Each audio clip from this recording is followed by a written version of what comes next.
The field knew him. It knew the hush of his footsteps, the way he sat cross-legged in the grass, as if waiting for the earth to speak. His name was Milo, though the sky called him something softer, something it kept for itself, spoken only in the hush between breezes. At 11, Milo had already mastered the art of listening, not just to people, but to the way clouds stretched before a storm, to the invisible pause between one bird's call and another. Today, the wind carried a note that trembled, like something that had once been music, but had forgotten how to play itself. He closed his eyes, and for a moment he could almost hear the sky whisper. The meadow around him was a gentle thing, wilted grasses curling like the pages of a book left in the sun, old seed husks crumbling under his bare toes. It didn't demand anything of him. It simply held space. A ladybug climbed the stem of a dandelion, then paused, as if it too were waiting. Above, the clouds hovered low, not storm-dark, but rust-edged, as if they remembered fire. Somewhere in the distance, a bird called once, then fell silent. The town clock didn't chime. Milo could feel the whole field holding its breath. He pulled the old pocket watch from his jacket, the one that hadn't ticked since the year his grandmother passed. He carried it anyway, just in case time decided to return. It clicked faintly when he turned the crown, not a full heartbeat, just a ghost of one. Behind him, laughter echoed from the edge of town, children playing near the church steps, their joy loose and rolling like marbles down a crooked hill. It should have comforted him. It didn't. Bell's Hollow was a town made of hushes, wooden fences grown soft with moss, windows always half closed, and doors that creaked like old knees. People here didn't shout. They nodded. They moved on. They swallowed questions like tea leaves, bitter but necessary. Milo often wondered if the town had once been loud, or if it had always whispered its way through history. He missed the kind of stories that used to make people lean forward. Now, even the exciting things arrived on schedule and left the same way. Milo tilted his head. There it was again, that shimmering blur just above the hill. Not a bird, not quite a machine, just a shimmer in the air, like a heat wave without heat. He stood slowly, brushing the grass from his knees, and watched it breathe. The light bent oddly around it, not flashing, just humming. A low, steady thrum like a kettle, just before it sings. He blinked hard. It didn't go away. The wind picked up, and with it came the scent of something metallic, something not meant for the ground. The shimmer unfolded itself, wings without feathers, gold without shine. The horizon quivered, not from fear, but anticipation. It wasn't thunder, but it rumbled in the bones. He took one step forward. His feet sank into the soft dirt, as if the earth too wasn't sure what came next. There it was, rising slowly from the top of the hill. A ship, but not of sea or sky. A vessel built of quiet, gleaming in a golden sort of way, like an idea no one had spoken aloud in decades. The airship floated just above the earth, soundless except for that same low hum, as if it was waiting for a cue that hadn't arrived. The people in town began to gather, some shading their eyes, others pointing without speaking. Milo didn't point. He simply watched. He'd seen it before. No one cheered. No one questioned. They stared the way people do at fireworks shows or distant miracles, awed, dazzled, but never quite asking why. Milo's chest tightened. There was something missing in all that wonder, a gap between what they felt and what they should have known. He reached for his pocket again, not for the watch, but for the folded paper tucked behind it. A letter written to no one, addressed only to whoever listens. The wind shifted, lifting the hem of his sleeve. The sky leaned in, and Milo, small in the great field of hush and hum, let the silence rest inside his ribs a moment longer, before deciding whether to break it. Milo had a way of hearing things the world had forgotten, not with his ears, exactly, but with some quiet thread of himself that never rushed, never interrupted. He walked through Bell's Hollow like a breeze too soft to notice. People rarely looked up when he passed, but the crows did. The moths paused in their flutter. Even the old cat at the corner shop lifted its head, just slightly, When Milo wandered by with a pebble in his palm, or a pine needle tucked behind one ear, he didn't mind being quiet. He liked the space it gave the world to speak. Some days he could smell rain hours before the first drop. It wasn't just the air, it was the feeling that came with it. A soft weight in the sky, like someone thinking deeply above the clouds. He'd lie under the porch awning and listen to the wind shift, to the leaves preparing themselves. Milo noticed things other people missed. The way ants walked in near perfect silence, the faint shimmer in puddles that lingered even after they dried. Once he saw a shadow move before its owner did. These weren't secrets, just details no one else had time for. Bell's Hollow wasn't unfriendly, it was just tired.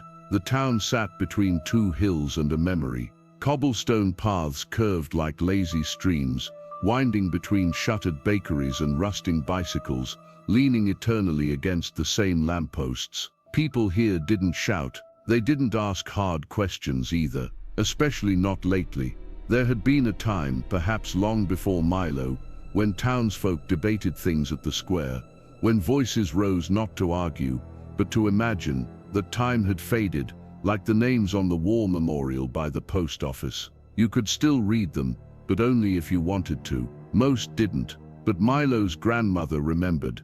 Each night, when the oil lamp painted soft gold across the wallpaper, she spun tales that felt older than sleep itself. There were women once, she'd whisper, brushing his hair with fingers that smelled faintly of time, who sang to the wind until it wept, and then taught it to laugh. She spoke of gardens that disappeared when you blinked, of stars that wrote letters on the backs of leaves, of a voice so brave it turned a lightning storm into a lullaby.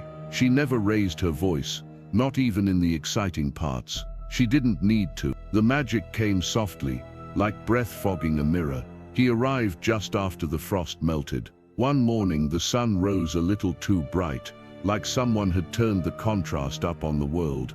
And there he was, standing atop the hill in a perfectly cut suit, a red tie slicing through the golden air like punctuation. The man spoke clearly, warmly, too warmly, some said, as though he'd practiced each line in front of a mirror, made of people's hopes. He promised light, growth, greatness. He gestured with confidence and smiled like a coin freshly minted. And every time he spoke, the townsfolk gathered just a little quicker. He never raised his voice either, but when he spoke, the world seemed to hold its breath, not in reverence, but in calculation. A better way, he said, a higher place. The people nodded, some even wept. He offered blueprints no one read, spoke of towers and trade and renewal. His words rang like bells made of glass, elegant, fragile, hollow. The golden airship gleamed behind him, perfectly still, its silence more powerful than thunder. And every time he left, they clapped, not because they believed, but because the silence afterward was too strange without it. Milo never clapped. He stood at the edge of the gatherings, often half hidden by wild grass, or the skirts of older women who didn't notice him. His fingers curled around a stone, or a broken feather, or the fold of his grandmother's shawl. He listened harder than the others, not just to the man's voice, but to what it didn't say, to the strange lull beneath the airship's hum, to the slight twitch in the mayor's cheek every time the man in the red tie said progress. Something curled tight in Milo's chest during those speeches. Not fear, not anger, just ache, like when you see a flower bloom in the wrong season. The last time the man spoke, the sky didn't shimmer, it pulsed. The meadow on the hill stood still, not just the grass, everything. Birds froze mid-flight. Dust held itself suspended like it wasn't sure how to land. Milo stepped forward. No one noticed. His grandmother had told him that meadows remember things, that the wind carries truth if you're quiet enough. And just then, standing alone as the airship opened its doors and people leaned forward with dazzled eyes, Milo heard the grass sigh, a sound so soft it might have been sorrow, or warning, or simply the world waiting for someone, anyone, to ask why. The morning of the final departure arrived without fanfare. There was no trumpet call, no grand announcement, only the hush of dawn and the slow, deliberate glow of the golden airship casting long shadows down the slope. The hill was already awake, every blade of grass tilting just slightly toward the sky, as though listening, waiting. Milo walked alone along the path. His shoes were too thin for the cold dew, and his breath came in clouds. But he didn't shiver. Each step felt watched, not by people, but by the earth itself, as if the hill had been waiting a long time for someone to climb it, not in awe, but in question. The man in the red tie stood at the top, speaking to the gathered crowd with a voice like spun gold. It was practiced, melodic, warm in all the right places, and yet as Milo crested the hill's edge, the words fell on him like ash. "Forever upward," the man said, his hands raised to the light, "to a place where sorrow cannot reach you, and silence is finally peace." The people below gasped, nodded, clutched one another's hands. Some even wept, not from grief, but from the beautiful shape of the dream. But Milo heard something else, not a dream, a distance, a drifting, and underneath it all, that sound, the low, hungry hum of the airship, as if it needed belief to stay afloat. The vessel gleamed like a memory, polished too many times, bright but worn thin. Light spilled from its hull, cascading over the crowd, but it offered no warmth, no pull of gravity, just shine. Milo stepped closer, his heart beat loudly in his chest, but his feet moved with the softness of someone stepping through a chapel. He could see the faces now, townsfolk looking skyward, not at the man, not at each other, only upward, as if everything below no longer deserved their gaze. And behind them the wildflowers bent in the wind, bowing not in worship, but in warning. He stopped by a small stone near the edge of the platform, the one where his grandmother used to rest during long walks. He touched it lightly. Her voice returned, not as thunder, but as thread. A single sentence looped through the quiet. "There's a time when a child must speak, even if the sky does not seem to hear." Milo closed his eyes, and for a moment he was back in her kitchen. The scent of cinnamon and dust, the tick of the kettle, the way she looked at him when words trembled on his lips and never made it out. She had always believed in the magic of brave silence, but she also knew the cost of never breaking it. The man's voice rose again, a crescendo of certainty. "Today we rise without weight, without memory. Let go of what holds you to the ground." The crowd surged with applause, a wave of sound that could carry anything away. And in the middle of it, Milo stepped forward. His legs shook, his palms were damp, his voice, still hiding, sat like a pebble behind his teeth. But then the wind curled around his ear, as if to say now. So he opened his mouth and gave the sky something fragile and true. At first, no one heard him. The sound was so soft it barely touched the air. It wasn't a protest. It wasn't a speech, just a call, shaped like a memory, whispered from a heart that had never been asked to speak aloud. And then, the wind stopped. Not slowed, stopped. Mid-gust, mid-drift, like it had heard something it didn't want to interrupt. The flag stilled, the leaves paused, a child dropped their toy, and even the echo of it landing was swallowed by the stillness. Milo's voice grew, not louder, but clearer. "Is it peace?" he asked, barely above a breath, "if it takes our questions from us?" It wasn't anger that moved through him. It was ache, it was wonder, it was the weight of all the silences he had ever swallowed. "I don't want to go where sorrow can't reach me," he said, "because sorrow is proof I was here, that I cared." A gasp ran through the crowd, not scandal, but recognition. He looked at the man. "You promised stillness, but my grandmother taught me that stillness without roots becomes drift." His final words came out like wind through wind chimes, soft, shaking, luminous. "Let me stay where the wildflowers remember." The airship's hum wavered. Its engines pulsed once, twice, and then held. It floated, but no longer with ease, as if gravity had remembered it. The man stood frozen, one foot at the threshold, his red tie suddenly motionless against his chest. He turned slowly toward Milo, not angry, but confused, as though no one had ever spoken back in a language he didn't prepare for. And for the first time he looked small, not weak, just human. Milo stood alone. Below him, a town remembering how to look down, how to see what had always been beneath their feet. Behind him, the wind shifted again, not loud, but alive. The man stepped back from the doorway. The airship gave a low creak, not of departure, but hesitation. And then, for a single moment that stretched like dusk across the sky, everyone, machine, man and meadow, paused to listen to the soft, trembling voice of a boy who had dared to ask if silence should be broken. For a moment, everything stayed still, not out of fear, but reverence. The wind, which had once moved past the town with indifferent ease, now curled softly toward the hill. It moved like a ribbon tugged gently by unseen hands. The sky dimmed, just slightly, as though shading its eyes to listen better. Milo stood small and steady in the hush, and still the wind leaned in, cradling his voice as if it were precious. The air no longer shimmered with promise. It breathed. It waited. The man in the red tie stepped down from the platform, each footfall quieter than the one before. No longer a beacon, no longer a sermon, just a man descending, drawn not by authority, but by something older and less explainable. He didn't speak right away. His eyes flicked toward the airship, still humming faintly behind him, its gold less vibrant now, its edges softening like a dream losing shape.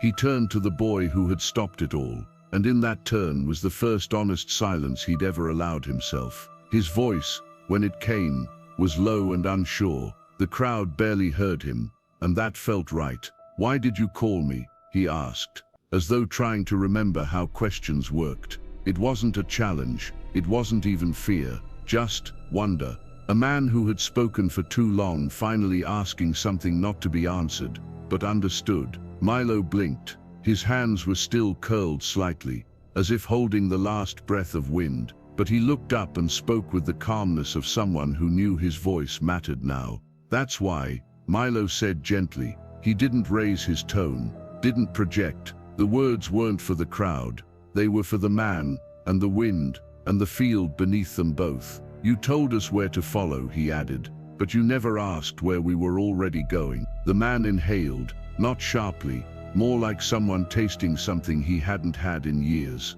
Truth without volume. A voice not trying to change him, but remind him. Milo continued, almost whispering. "Some of us were happy where our roots were. Something loosened in the town below, something invisible but deep. A few people lowered their gazes. One woman reached down and touched the grass. A child leaned into her father's side, eyes still watching the hill, but no longer with longing, just quiet knowing."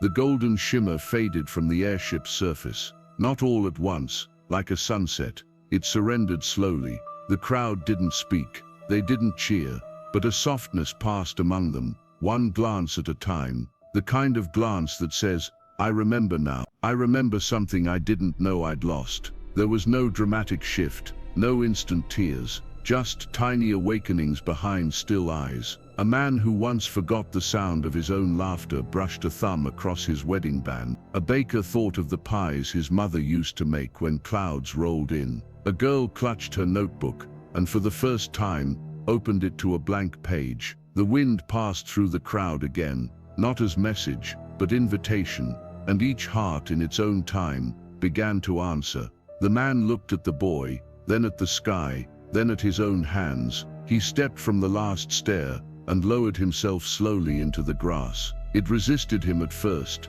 unfamiliar with weight that asked permission, but then it yielded. He sat beside Milo, not above, not apart, just there. For a long while, neither of them spoke. The wind moved around them like a sigh relieved. Their hands didn't touch, but they rested near one another, open to the earth. The man dug his fingers slightly into the soil, startled perhaps by how warm it was, how textured, how real. Milo glanced at him, but didn't press. Sometimes the greatest kindness was not to speak when someone was learning how to feel again. And in the space between them, something softened, not broken, not fixed, just softened. Without warning, and without sound, the airship began to flake apart. Not in decay, not in collapse, but in release. Its golden body shimmered once more, then thinned into gauze, then into mist. Bits of its hull drifted into the wind like dandelion seeds,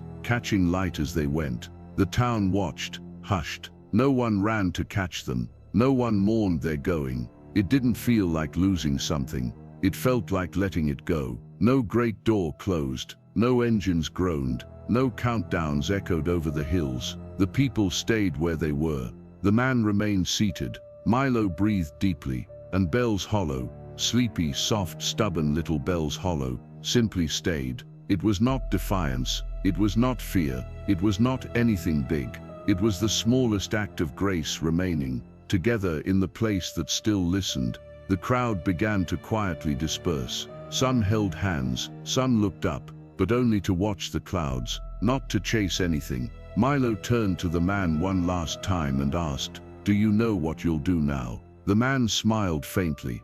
"No," he said, "but I think I'll stay until I remember what I forgot." And the boy nodded, because that was enough. The hill did not echo. It didn't need to. In the days that followed, the wind moved gently across Bells Hollow, no longer urgent or uncertain. It stirred curtains with kindness. It bowed the tall grasses in calm conversation. People began to speak again. Not louder, but clearer. There were fewer speeches, more stories, fewer promises, more pauses. And in those pauses, stillness lived like a trusted guest. Milo walked through it all, not with a voice to lead, but a heart that no longer ached to shout. He didn't say much after that day, but somehow his silence was different. Children had begun to notice the moths again. Old men stopped to smell the breeze before the rain. Even the mayor, once full of slogans, took up whittling again, carving soft figures of clouds and birds from old cedar. And when someone asked, "Do you remember the boy who spoke to the wind?" they didn't just mean Milo, they meant all of them. Because a voice planted in listening soil doesn't fade, it grows new ones. Bells Hollow was never loud again, not the way it used to be. The golden machine never returned. Instead, there were other comings and goings now. Slow wagons, old friends, baskets of seeds and stories exchanged over back fences. People dug into the earth, not for riches, but for rhythm. They planted herbs for tea, tomatoes for laughter, wildflowers for no reason at all. And when they bent low to plant them, they often paused, just long enough to feel the hush beneath the dirt, where Milo's voice had once touched something sleeping. In the center of town, an old courtyard was cleared, not with machines, with hands. The children called it Milo's Meadow, though no one made a sign. It just became that. Here, the people planted questions. Why did we forget how to wonder? When did silence become fear? What does hope smell like when it rains? And from those questions bloomed basil and bellflowers and blue mint. Even the weeds were left alone, for they too had stories in them. Milo found it one morning, while tracing a path he didn't remember walking before. A tree stood there, tall, soft-barked and humming faintly. At its base, tucked into a small notch, was a folded paper, weathered but dry. He opened it slowly, fingertips tracing words that felt like they'd waited for him. Just one sentence, written in a hand too careful to be casual. That was all. No signature, no return address. But Milo knew, the man who once floated above the town had remembered his feet. Milo folded the letter back and tucked it into his chest pocket, right above the place where his ribs felt strongest. He smiled, not wide, not loudly, just enough to shift the wind a little. That evening, he tucked it into the branches again, not to keep, but to pass on. Twilight found him back at his grandmother's old window, watching the clouds slide over the hill. The house still smelled of lavender and books. Her voice still echoed in the steam of evening tea. She was gone, yes, but she had left 100 little versions of herself tucked in the corners of Milo's life, in pressed flowers, in warm quilts, in the way the kettle whistled at dusk. And sometimes, when the wind passed through the old wind chimes outside, Milo swore he could hear her voice say, "You did it, little bird.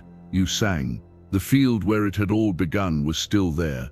No airship, just tall grass, a few leaning stones. Sometimes the grass glowed amber at dusk, like it remembered the shimmer, but it didn't ache for it. Milo lay there now and then, letting the hush hold him.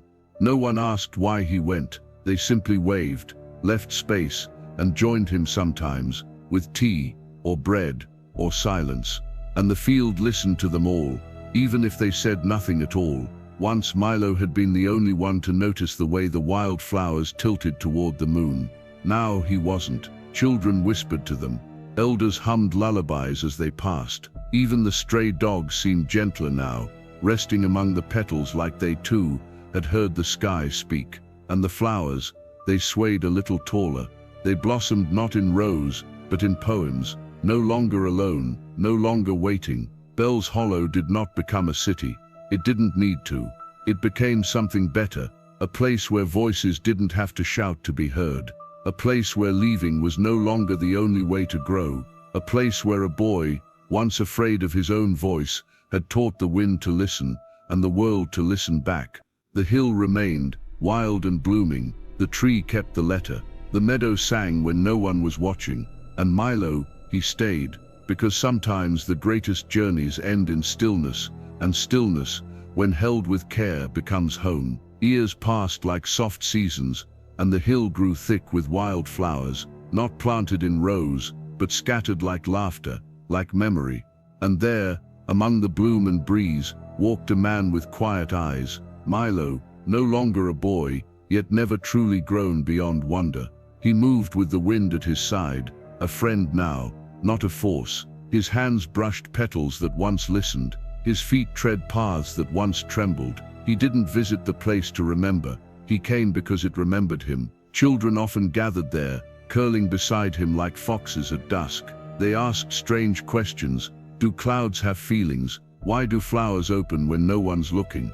What happens when someone speaks, but no one hears? And Milo would smile, not to answer, but to invite the question further. He taught them not how to speak louder, but how to speak truer, how to find the shape of their feelings, how to offer them softly, not to be shouted, but shared, and most of all, how to listen for the answers that don't come with words. Sometimes a child would stand on that hill and speak their small truth, shy, breathless, full of unsure wonder, and the breeze would pause, not because it obeyed, but because it respected. Some said it was magic, some said it was just weather, but the ones who had felt it never argued, because they knew even the sky could still be moved by the sound of a heart choosing to be known.